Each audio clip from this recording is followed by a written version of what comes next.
What's up, everyone? It's Diana Morgan here, going to bring you guys another chapter of Blades, Blades of Light and Shadow. So the summary is next stop, Port Parnassus, where your party of adventurers may find more than they bargained for.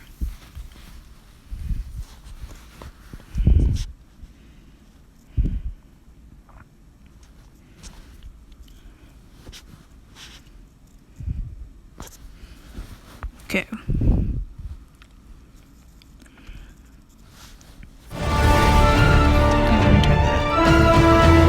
Audio off, otherwise it's gonna overpower my mic. You're not gonna be able to hear me. I've learned that.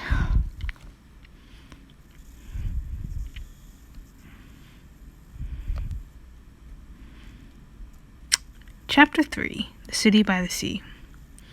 You, Maul, and Nia trek through the woods, the Temple of Alara, a few days behind you. Alright, team. If we make good time today, we can reach Port Parnassus by noon. Scholar Vash said the shard was in the library. If we get it, we'll be one step closer to rescuing Cade and keeping this shadow court gone for good. I've never been to a city as big as Port Parnassus. All I can think about is how excited Cade would have been to see it. Mal and Nia exchange a worried look. Then Nia reaches for your shoulder with a gentle smile. We can explore the entire library of Parnassus for him. They're supposed to have the largest collection of Orcish pastoral poetry in the world. That sounds like a threat.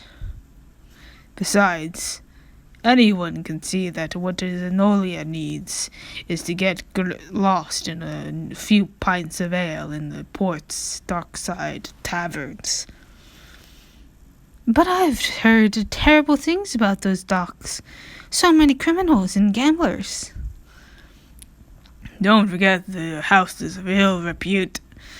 Smugglers who can get you anything your wicked little heart desires. I once blew 5,000 gold in one night at the Tabassi tables there. The owner kicked me out because he thought I was scamming him.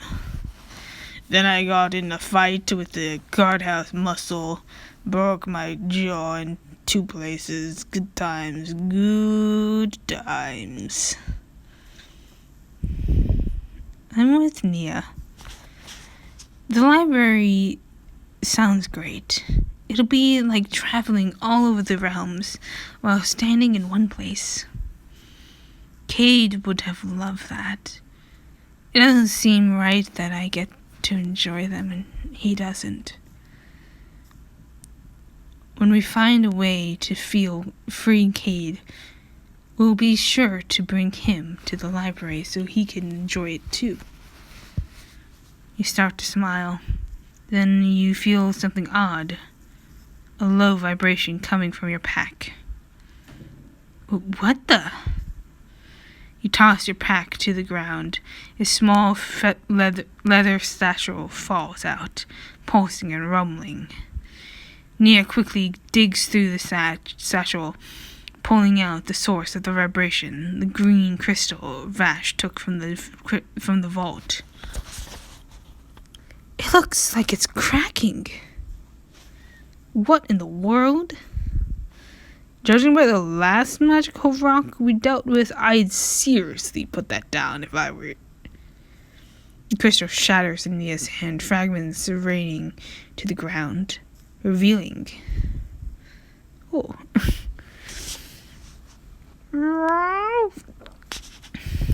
Oh my goodness. It's Pettit. Huh. Hey there, little guy.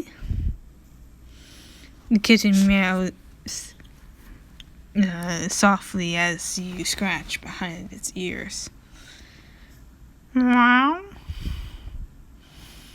It nuzzles its cheek against your hand, its entire body rumbling with purrs. That's a good bat kitty. We're not gonna hurt you. I think it likes you, Zenolia. I hope that's a good thing. Can we keep it? Please tell me we can keep it. Well, we can't just abandon it in the woods, so sure, I say we call it... Oh, God.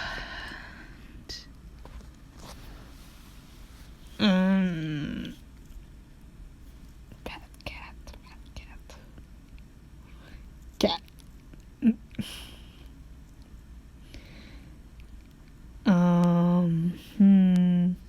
Titles, names. Oh my God.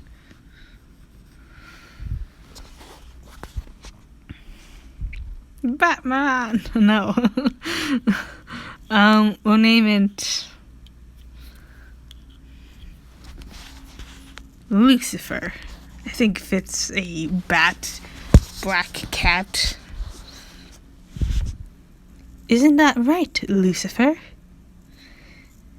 The cat blinks at you. Why would you call me that? My name's Threep. What? You can talk? Light's Grace, you're a Nesper, aren't you? Am I already in my cups? What is going on? Nespers were the beloved advisors of the ancient elves before the Great War. They're supposed to be extinct. That's certainly news to me. I consider myself very much alive, thank you. Trying to figure out what this voice would be, my goodness. Nia holds out her hand out, raising Threep upward, and bows reverently before the creature. She shoots you a meaningful look, and you drop into an awkward bow as well. Mao just watches, arms crossed and an eyebrow cocked. Ancient One, you must have been trapped in the crystal for thousands of years. You must be so confused.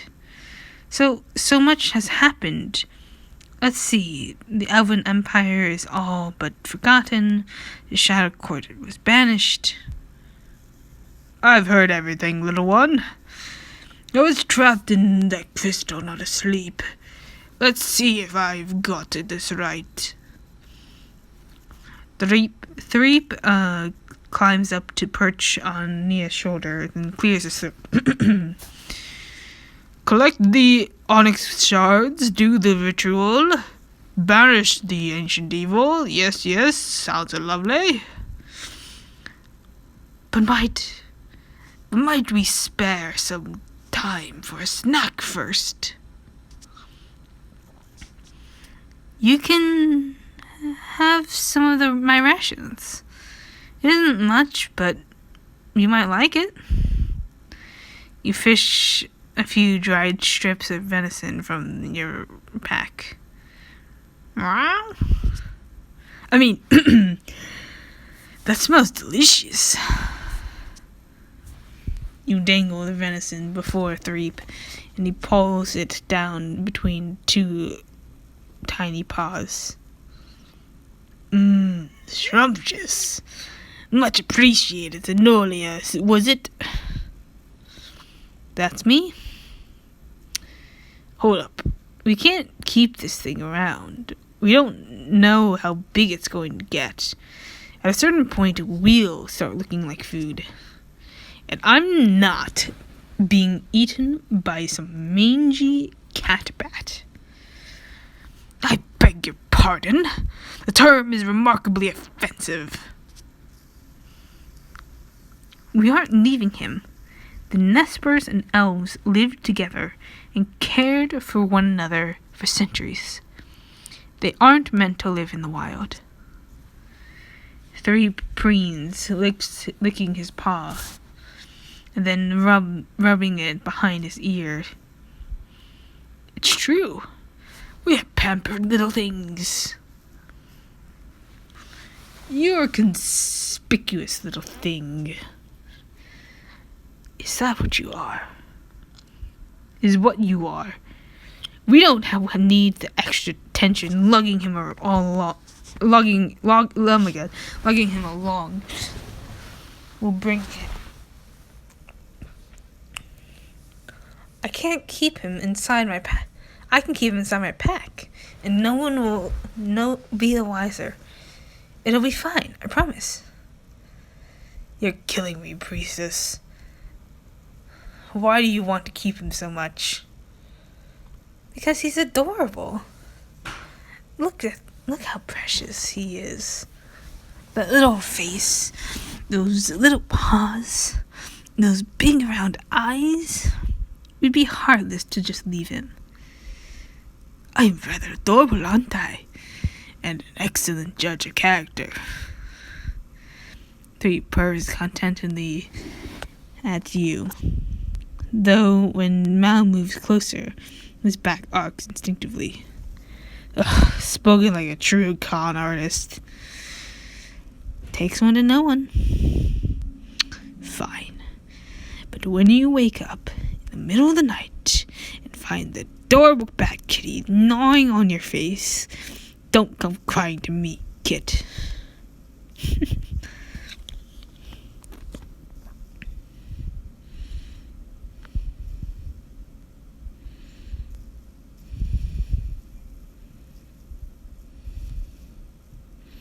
You march on and soon reach the gates of Port Parnassus.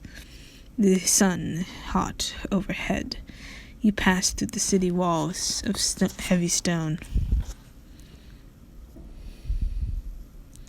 There's so much everything. Everywhere you look, humans, orcs, and even a few elves mill through the cobbled avenues, shaded by colorful awnings. Sandy-colored buildings, taller than any in Riverbend, loom over the streets. Laundry, festive lanterns, fresh fish, and more hang between them. So, what do we do first? Let's see the ocean. The air smells so salty. Is that the ocean? I've got a treat for you, Kit. Keep up, and don't get lost in the market. Mal leads you through the crowds to the dock, where he ushers you a rickety wooden platform. He sweeps his hand toward the glittering waters, taking up the entire horizon. There you have it. The Cartesian Sea, in all its glory. Hundreds of boats of all shapes and sizes bob in the crystal blue harbor as seagulls call out overhead. Farther out, you can't even tell where the sea ends and the sky begins.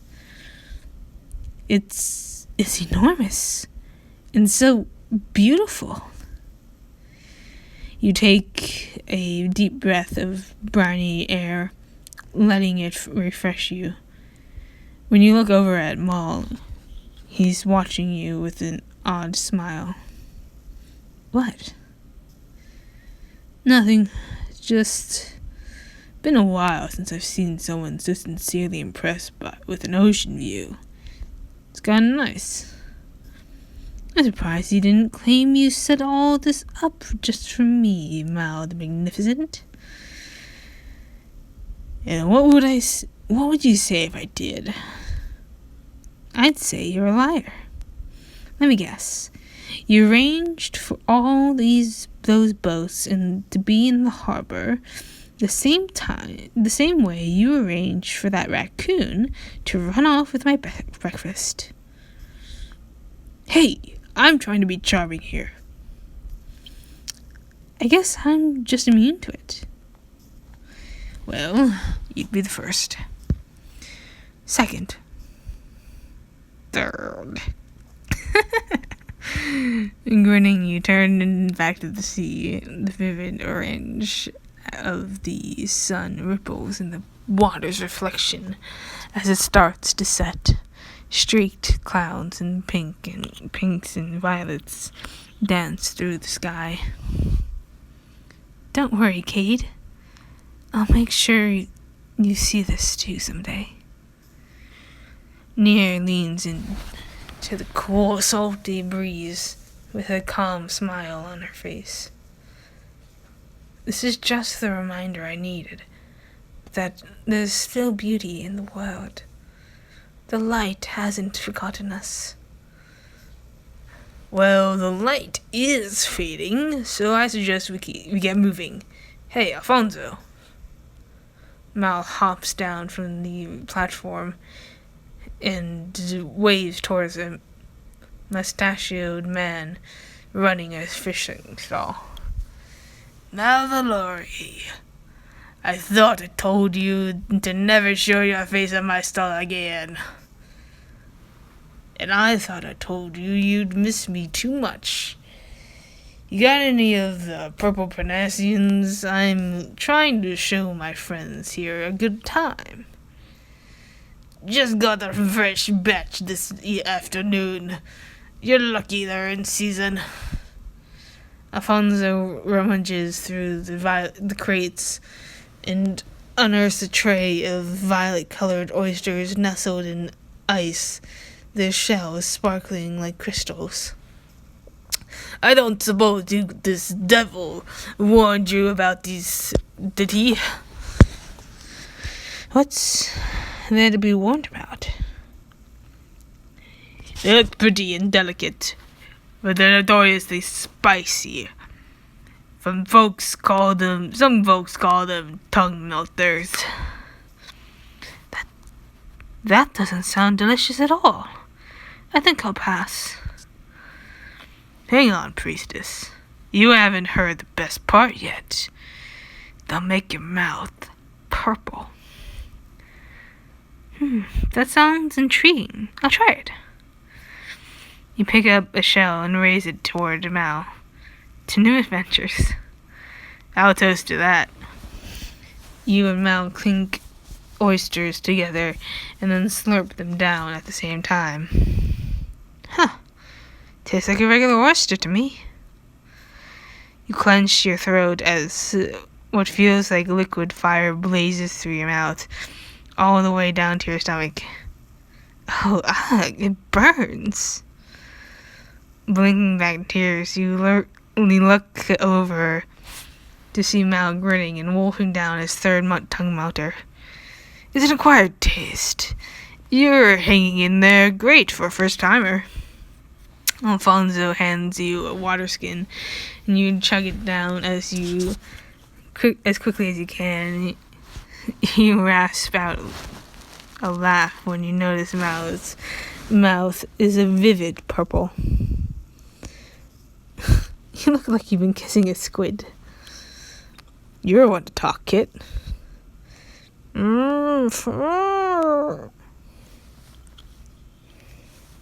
Is your bag mumbling?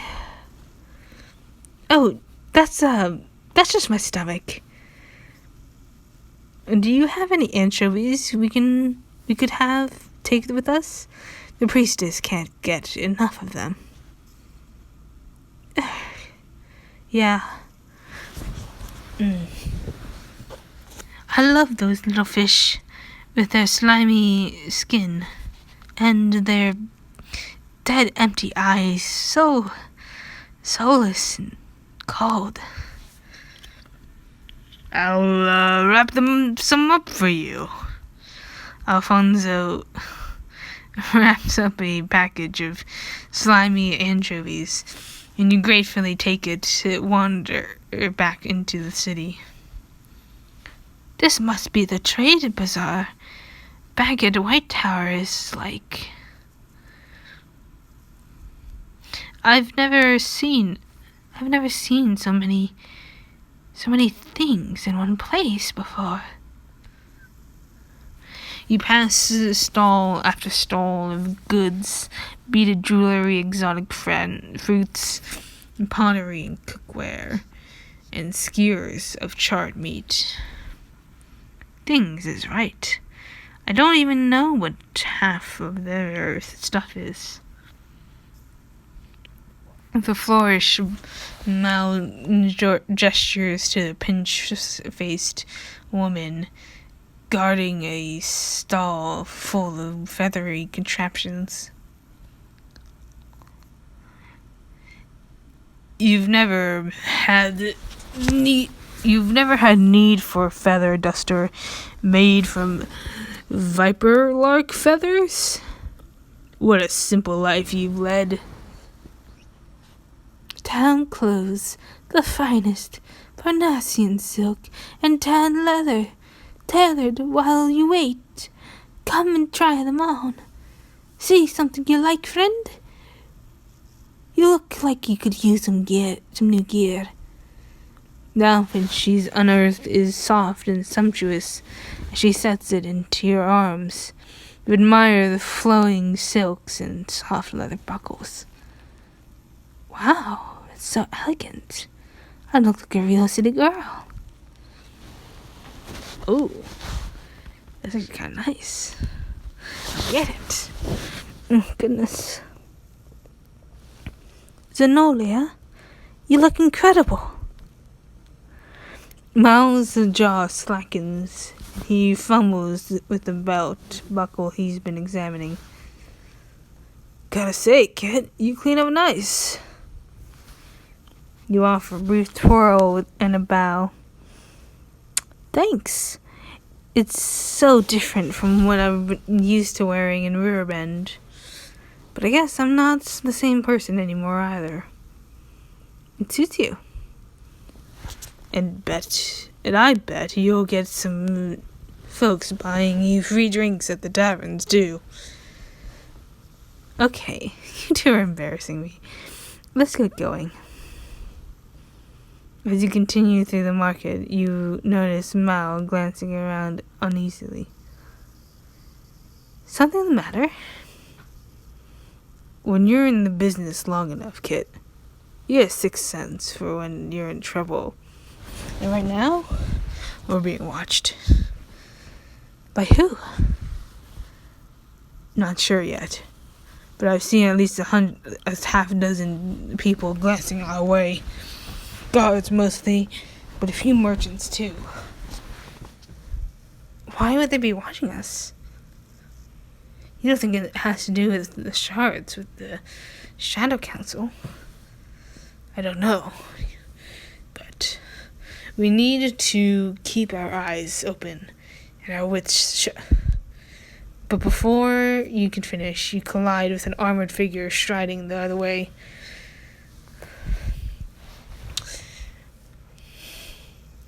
The grim-looking elf shoves you with a sneer.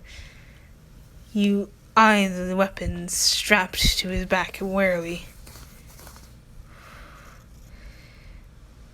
Let's confront him. Hey, watch where you're going. The elf's dark eyes burn straight through you. He takes a menacing step forward, keeping his voice low. I'm not the one crashing blindly into strangers. You sure about that? Because there are about 20 other vendors who'd probably say otherwise.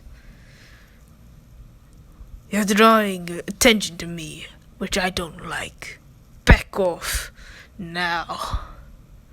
Listen, buddy, I don't know who you are or what your deal is, but I don't take kindly to folks talking to my friends that way. We gonna have a problem? The elf sizes his mouth up as if genuinely considering reaching for his sword when Nia springs forward. We beg your pardon, kind sir. My companions here meant no offense. Please, forgive them, and let us go on our way. You two should listen to your friend here. She speaks sense. The elf stalks away, and you and Mao turn to Nia. Why did you have to suck up to him? Yeah, I'm like 90% sure I could have taken that guy. Okay, 80. Fine, 40. But I would have gotten a good punch in. You don't understand. The elf was radiating magical energy. Powerful energy. He wasn't to be trifled with. We should probably get down to business, right? Yeah. Where did you say the library?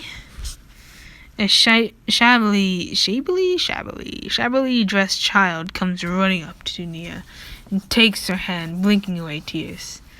Excuse me, miss. I'm lost and scared. Can you help me find my mommy? Of course, darling. Everything will be all right. Nia leans over, giving her a hug. Nia, wait, don't! Before he can finish, the girl grabs Nia's coin purse and sprints off with it.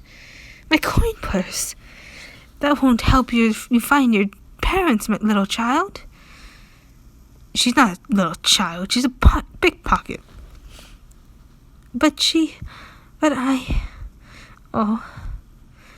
I don't think I like this city anymore. Is there someone we need to call? A constable or a guard? Somebody to get it back? No one's gonna care about a pickpocket. If you want your purse back, we'll have to get it ourselves. You want to chase her down? Want to? No, not particularly.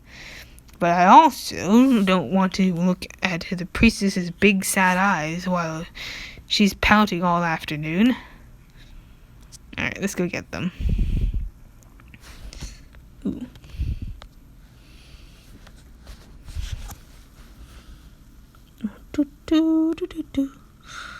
You, Mal, and Nia take off, sprinting through the market after the child.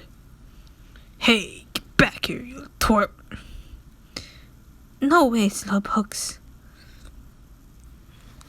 She sprints straight into a thick crowd of shoppers, her small form vanishing from view. Don't let her get away. She's a crook, a criminal. People stare at you in mingled confusion and shock. Weird thing to say about a kid, Zenolia. It made sense in my head. You awkwardly push through the crowd, and finally spotting the child far ahead, she glowers over her shoulder at you. Leave me alone. We just want my coin purse back. The child puts another burst of speed, sliding nimbly under a moving ox cart, carrying a huge load of hay that moves into your path.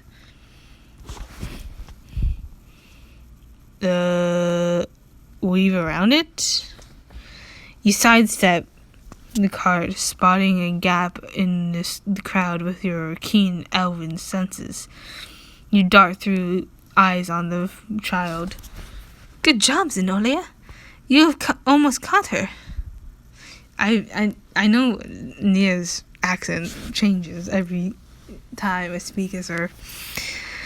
You run around a corner and sees the child disappear into a narrow alley with the single red door. Mao throws up a hand, and you and Nia skid to a stop. Hang on. This is about to get tricky. Hulking figure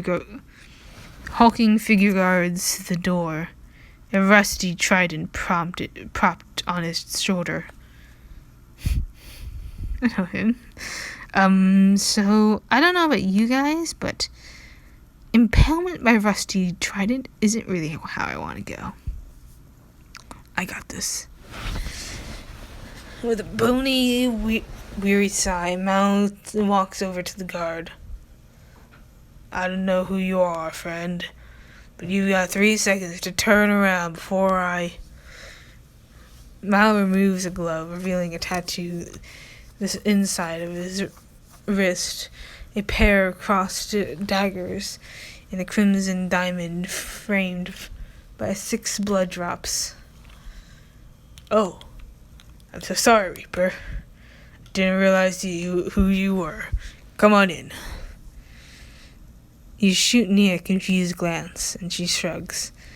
Mal waves to you impatiently, and you both follow him in. The 3 of you step into an old abandoned temple packed with people, most of them children. Some sleep on piles of hay or huddle around fires. Others sit at tables, sorting piles of loot, coin purses, rings, even a pair of spectacles. Oh my, are these all criminals? An older man in a robe approaches you. Mal shows him his tattoo, and the man bows his head. Well, a White Tower Reaper. To what do we owe the honor? Cut the pleasantries, thief master. One of your brats pickpocketed a friend of mine. My deepest apologies. She did not know. Dinara, return the goods. Fine. She grudgingly shoves Nia's coin purse back at her, and scurries off to join some friends. I'm sorry. I don't understand. What's happening here? What is this place?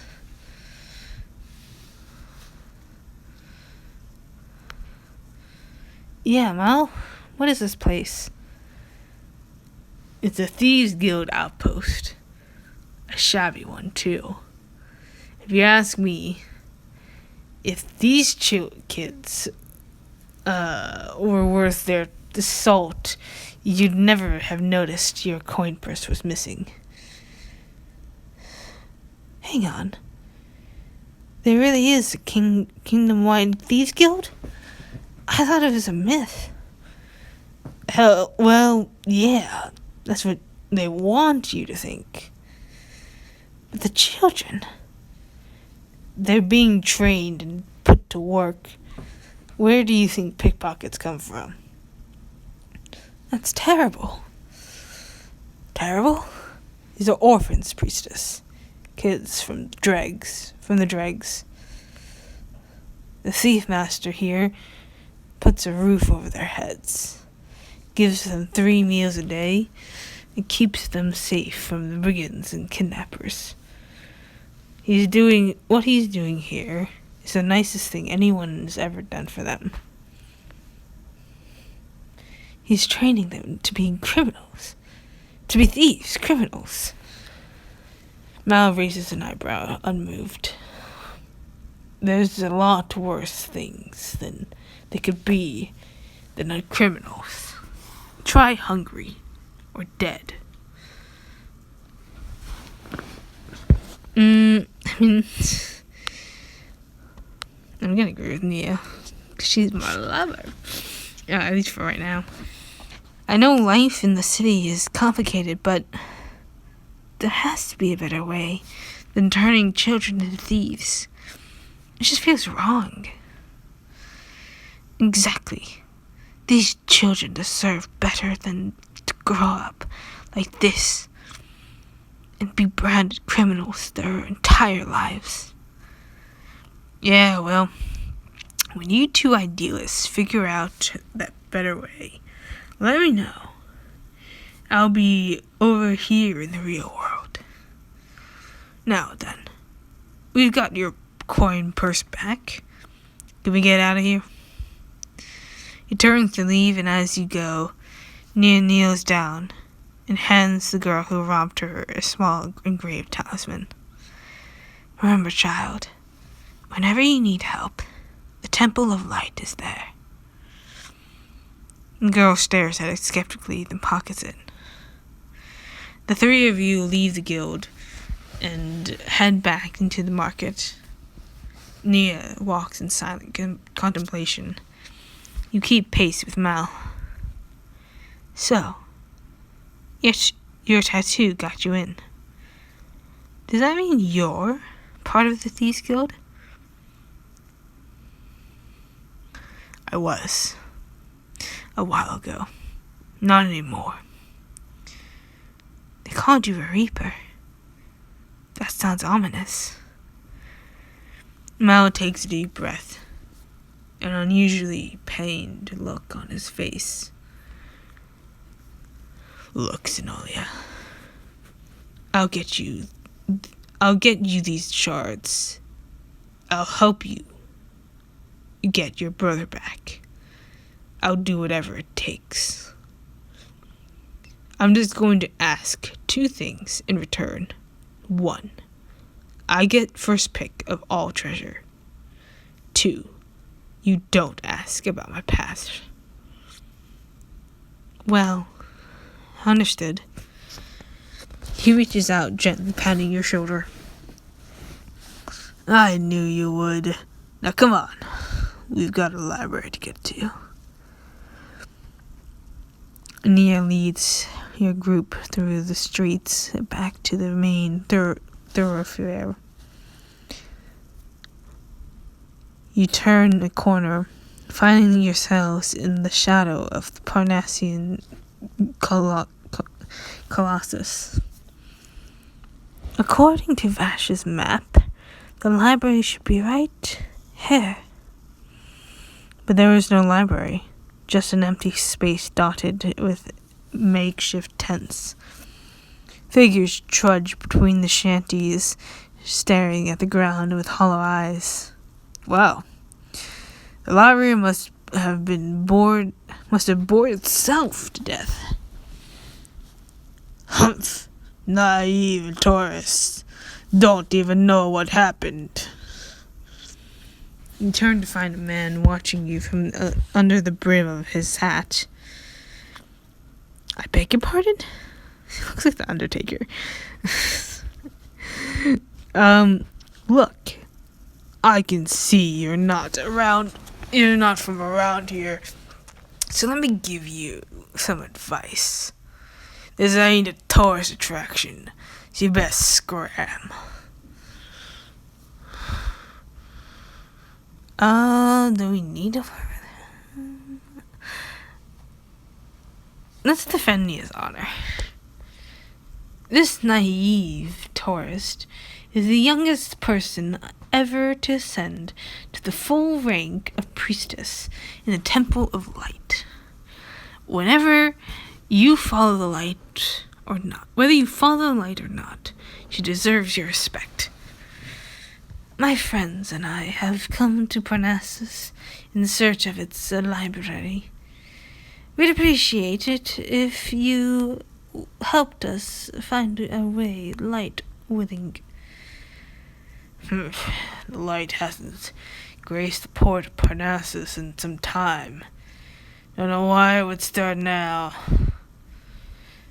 The man saunters over, studying Nia like a curious antique in the marketplace. She holds his gaze, chin lifted, and you see some grudging respect under his expression. But I suppose I appreciate the effort, priestess. Not that I'll get your library back. A band of orcs raided the town a few years ago. Mean ones, vicious. They plundered the whole damn library and burned it right to the ground. Took the loot back to their damn floating city. Flotilla? I've heard it's massive. I That's where Ventra Tau Kalen, Queen of the United Orcs clans, live. Does business with all kinds of unsavory sorts. What were the orcs for after? Beats me. All the library had was a bunch of old scrolls, artifacts, dusty with things like that. Thanks so much for your help. So glad to know this was all a huge waste of time. He tosses a coin to the local, then beckons for you and Nia to follow him down the street away from prying eyes. Well, that's terribly tragic, but if the shard's at Flotilla now, guess it's gone forever. No, it isn't. If that Flotilla, that's where we go next. I was afraid you'd say that. No. No way. Absolutely not. Mal, think of the consequences if we don't. Scholar Vash said the Shadow Court could use the shard to manipulate people. To manipulate the people in possession of it. What if they were able to manipulate Ventra Tau Kalen?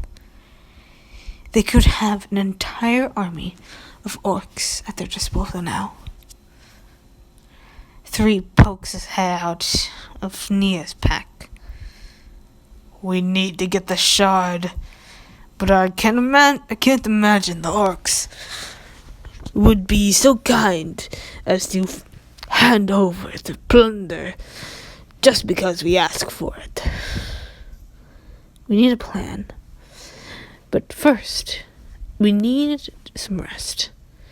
It's too late to book passage on a ship tonight. Let's find an inn and regroup in the morning. Your group heads back to the heart of the city, stopping at a post office along the way so Nia can send a dove to the Temple of Light in White Tower. Losing Vash is a great blow to the temple, but they may be able to start preparing for the purification ritual.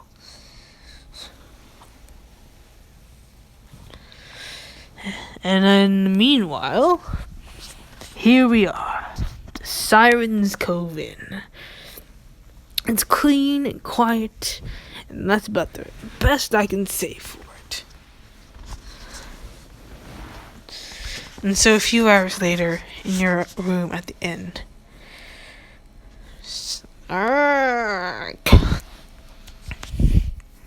Nia giggles, scratching the snoring 3 behind his ears. Guess he really liked those anchovies, huh? As fascinating as it is to watch the ancient cat sleep, I need to get out and stretch my legs. Right, because you haven't been walking all day. You're going to stretch your liver. You mean. Guilty as charged. Nia, how about it? I'll bet that stuffy white tower of yours didn't have a pub that could compare to the ones here. I don't know. I've heard those places can get well raucous. We can stick to the more reputable establishments. The ones I haven't been kicked out of yet, at least. You said you wanted to see the world, right? This is the world. I suppose so. As long as you promise we won't stay out too late.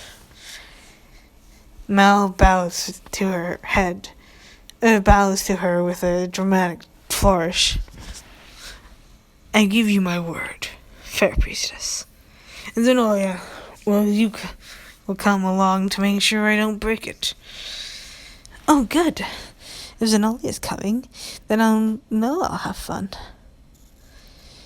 This is a social quest. Social quests let you get closer to your companions and learn more about them. This social quest will let you enjoy a night on the town with Mal and Nia drinking, dancing, and a chance to get closer. Oh boy.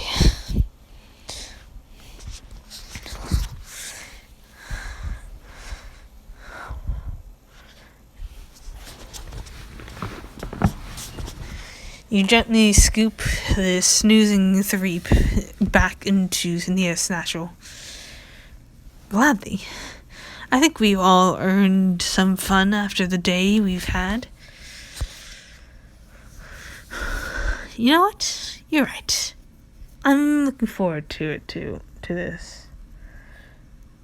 Alright. I knew it was only a matter of time before I got you both speaking my language. The three of you head down to the raucous tavern below the inn.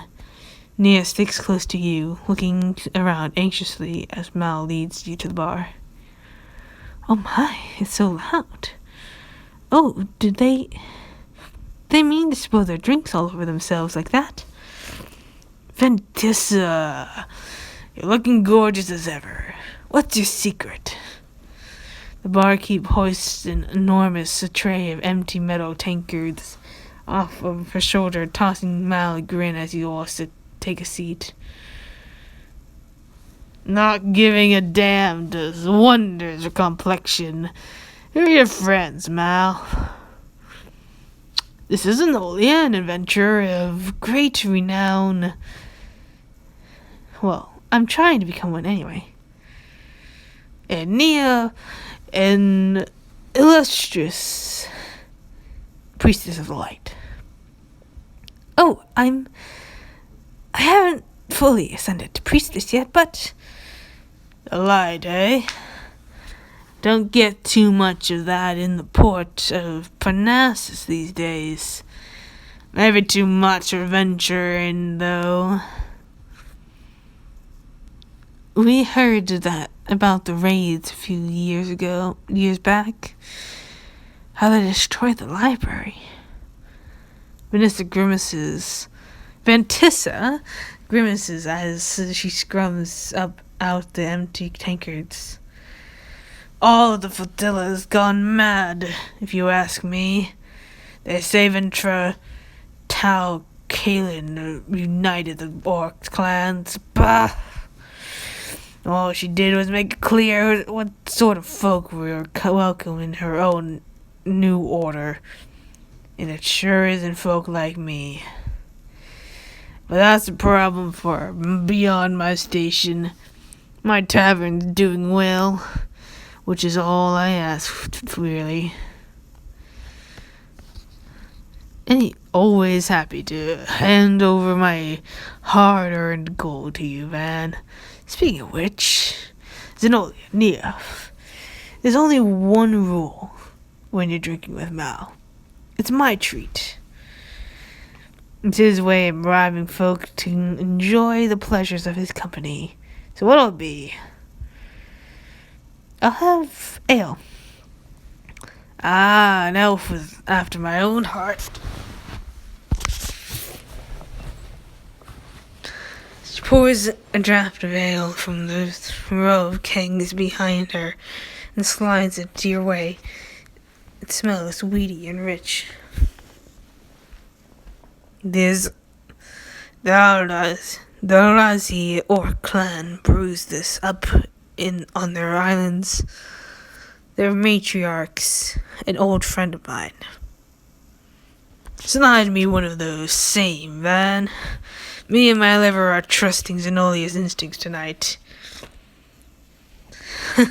You sure about that? Because my instincts say the stuff I drank back in the river bend was better served cleaning rust off your armor.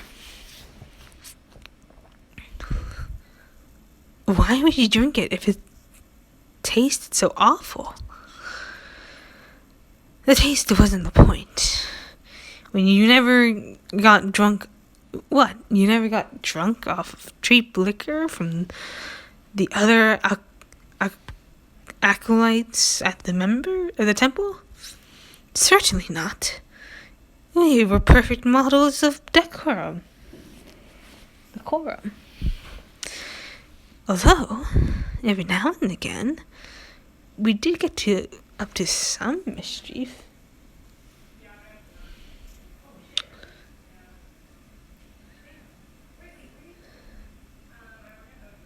She looks between you and Mal, a devious grin splitting across her face.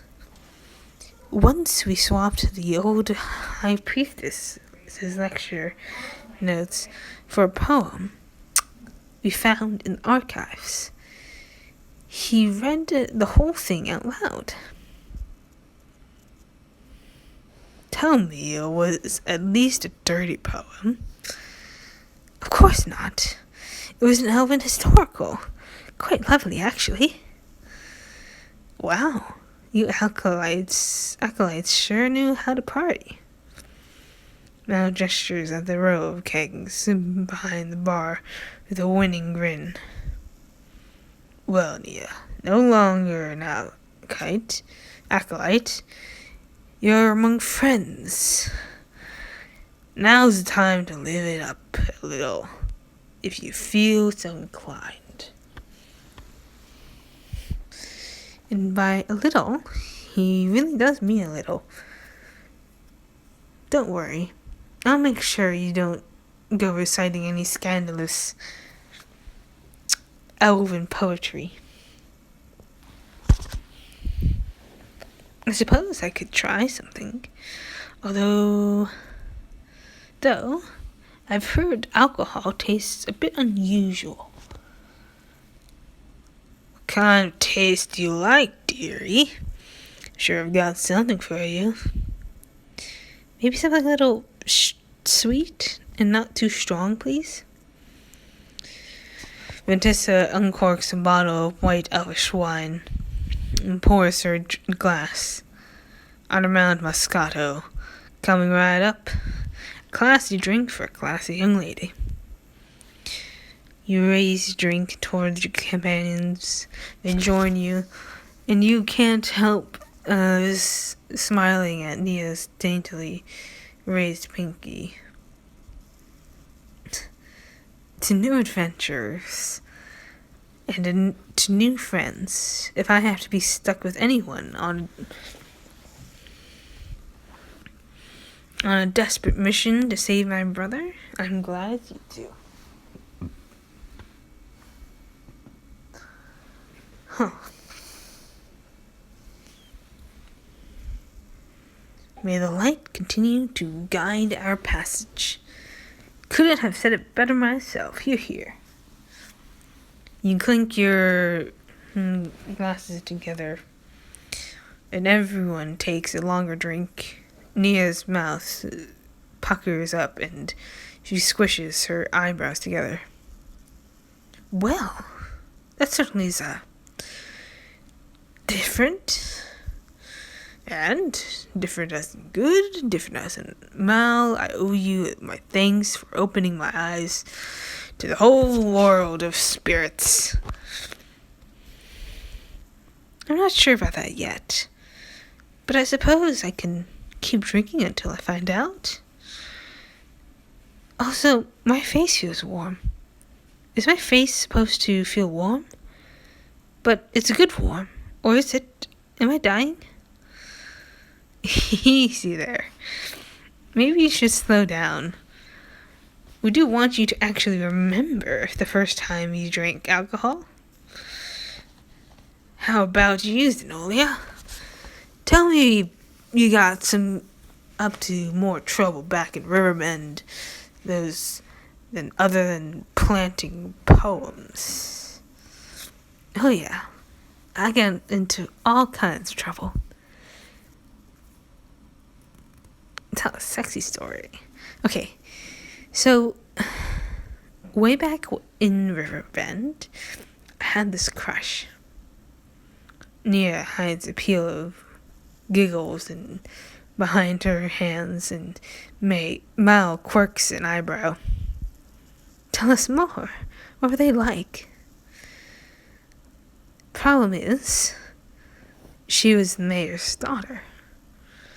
And of course, it would be terribly improper for the mayor's daughter to fool around with an orphan like me. Let me guess, that didn't stop you, though. Not at all. The two of us had a secret fling. Every chance we'd get, we snuck off. We couldn't keep our hands off each other. Nia flushes, suddenly unable to meet your gaze, and then, and that just makes you grin. Sounds like a good time. Oh, it was great. But we probably should have practiced a little more discretion. One night, we thought the mayor was gone. When we thought the mayor was gone, we got together in his parlor. He walked in on us, along with the entire city council. Mal lets out a whistle, while Nia busies herself taking another drink of wine.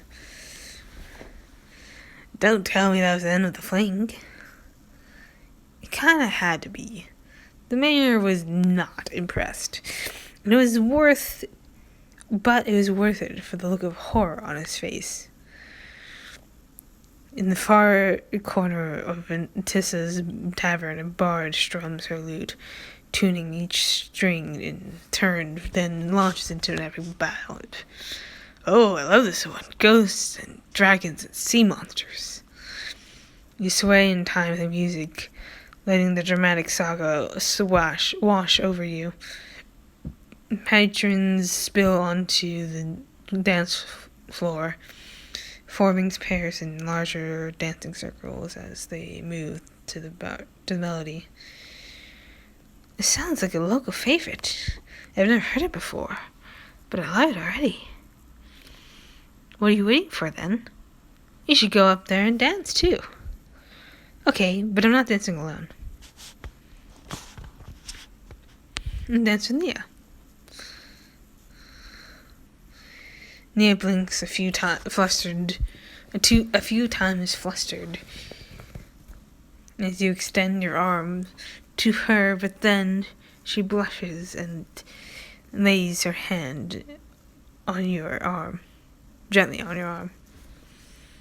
I'll do my best not to step on your toes. I won't hold it against you. I'm not the greatest dancer either, but I can show you the steps I do know. You lead her to the dance floor and position her hands in yours. Her arms are trembling, and you brush your thumbs over her knuckles to soothe her. Are you okay? You seem nervous. It's just, I've never actually danced before. And I feel like all I do is tell you about the things I've never done. You must think I'm so naive. Hey, there's nothing wrong with being naive. And you know what I love about it best? She raises her eyebrow, a glimmer of hope brightening her expression. You squeeze her hand in yours. It means I get to show you all these things for the first time. And that I consider myself pretty lucky for that. She beams at you, relaxing into your grip. So dancing is not so difficult, really. You just step to the left, back, right, forward. You lead her through the dance, the ballad unfurling around you. Though she starts out frowning concentration, Nia soon lets out a laugh as she matches your movements. Zenolia, look, I'm dancing. You see? You're a natural, Nia. I just have a good teacher. You lead her in a slow turn as the bard plays the next verse. But Nia's gaze grows troubled as it rests on yours. Zenolia, I have another confession. I've never actually been in a relationship with anyone before. It wasn't forbidden among the acolytes, but not strictly. But no one ever seemed interested in me. Someone as amazing and powerful and kind as you? If you ask me, they don't know what they're missing out on. Nia flushes, biting her lower lip. When I do find that special someone, though, I don't want them to treat me like a kid, or helpless, or... You catch her gaze with yours. Nia, believe me, if they're really the right person, they'll be thrilled no matter what. She smiles warmly, cheeks still dusted pink. Let's pull it closer. Oh. Nia startles as you draw her in. She smiles again as she meets her eyes and tentatively wraps her arms around your waist. You good? I'm wonderful. She smells sweet and delicate, so close. You can feel her chest rising and falling as she was breathing. Neither of you speaks as the ballad reaches its peak. The bard wails as a mournful farewell to the hero as her strumming fades away. But you and Nia stand still for several more moments. I suppose we ought to get back to Mal. Right, of course. After a few more rounds of drinking, it's closing time. You leave the tavern with a farewell to Ventissa, then bump your shoulders into Mal's. Thanks for the suggestion, Mal. That was just the night out we all needed. And no one got stabbed or kicked out. Truly the night graced us this evening. Priestess, did you just make a joke? Clearly I've been spending too much time around you. Well, why stop now? The night's still young, plenty of more taverns we can get kicked out of, or... As you round the corner, you find yourselves blocked in the alleyway, facing 5 men wielding crossbows. Stop right there, all of you. Or enemies we can face in dark alleys. Mal raises his hand in surrender as the men aim their crossbows. We don't want any trouble, fellows. Just enjoying a night out on the town. Why don't you help yourself to my coin purse and let us be on our way? A squat man in lavish clothing pushes around through the others. He brandishes a chubby finger at the 3 of you. There's no need for bribery, cur. I'm the fine city's mayor, and you ruffians are under arrest. Arrest? We aren't criminals. Round them up, men. These bandits are wanted, dead or alive. Men with crossbows step from the shadows, revealing themselves as city guards. They move towards you, ready to bind your hands. Let's talk them down. Easy there, fellas. I'm sure as mayor, you're a reasonable man, and I'm sure we can work this out like reasonable people. And flashed a charming smile. You see, I'm just a traveler from Riverbend. On my first venture away from home, I don't know the first thing about banditry. You pat your meager coin purse and to make a point. A couple of coins clinking together make it for a sorry sound. We've only just been in the city for a few hours, and have witnesses everywhere we've been. Alfonso at the docks, the merchants at the market. The city guards glance at one another, starting to seem uncertain. One addresses the mayor. Sir, are you sure we got the right people? They don't look like they're carrying anything stolen. Of course I'm certain.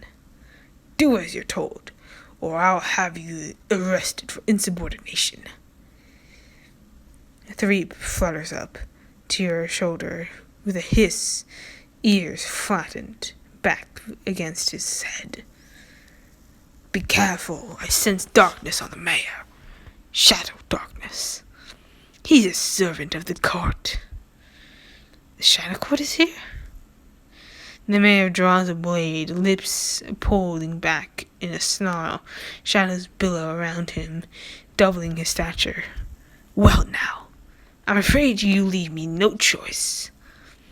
He lunges forward, but a figure drops down from the roof just between you. Not so fast. A blast of magical energy erupts from the elf's hand, sending the mayor's men sprawling. Ah! The mayor remains standing, blade at the ready. He glares at the elf, who stares back coldly, stoic, features arranged in an expression of loathing. Well, well, you want to fight? Gladly. The mayor lunges again, but the elf deftly sidesteps, hair whipping around as he spins behind the mayor quickly. As his shadow, he draws a slender sword strapped to his back and decapitates the mayor. Nia screams as the man's lifeless body thuds to the ground. You're the guy from the market earlier. What's going on? Now is not the time.